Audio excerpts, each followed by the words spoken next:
So this week we're meeting Dean Gallagher, founder of 5 Senses Coffee, one of Australia's finest specialty roasting coffee companies.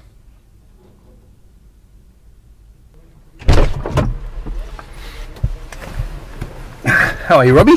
Good morning, Dean. Good morning. Good to see you, mate. Good to see you too.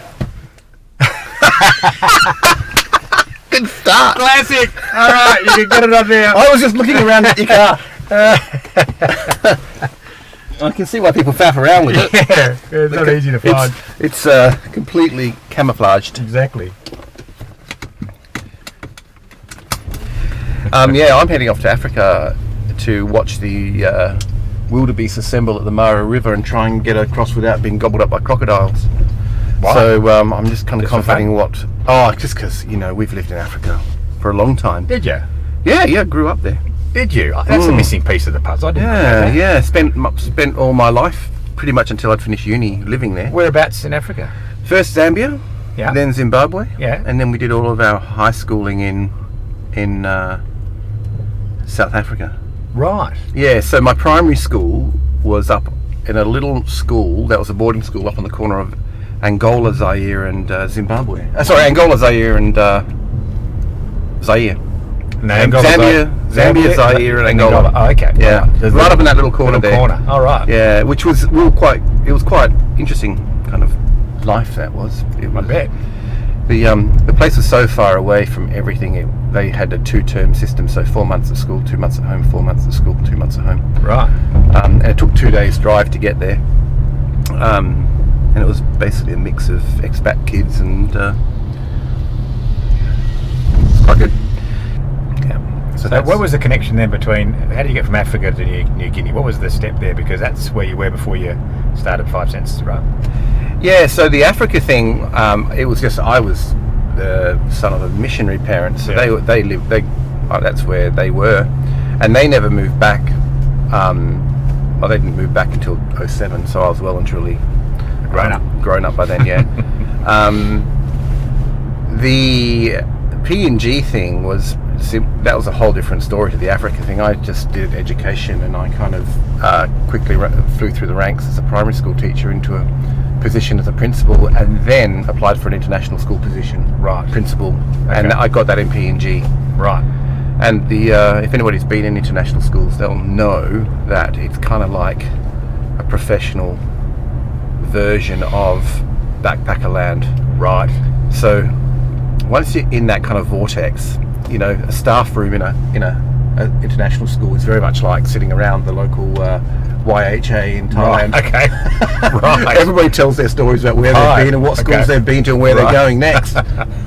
And so you get very tempted into this kind of life of where you're going to next, the Mercedes-Benz school in India, or the spectacular Swiss school in Chile, or wherever. Always beautiful exotic locations. Okay. Food, board, work, job. Yeah, kind of, and excitement. Social life. Yeah, excitement.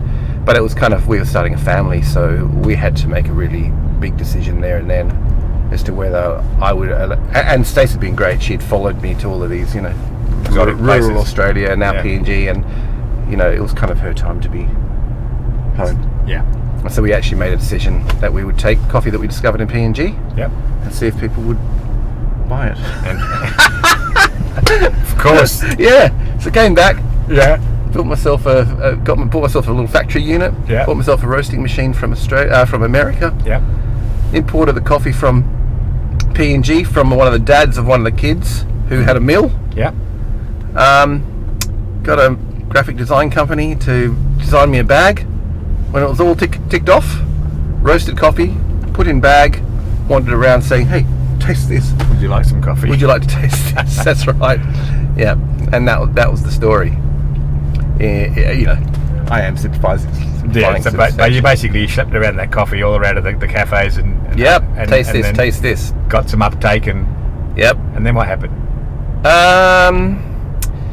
Well, it kind of it took me until I was completely broke, had no money left, and still not one sale. Yeah. And then there was some some really amazing things that happened where this would sound weird to any audience, but I had a real sense that I had to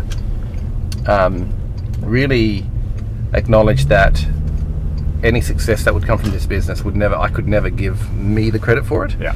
And I don't know if I've told you this story before, but it is a long one. We need a lot more time in the car. But at the end of the day, it was literally on the weekend I heard that message. Yeah.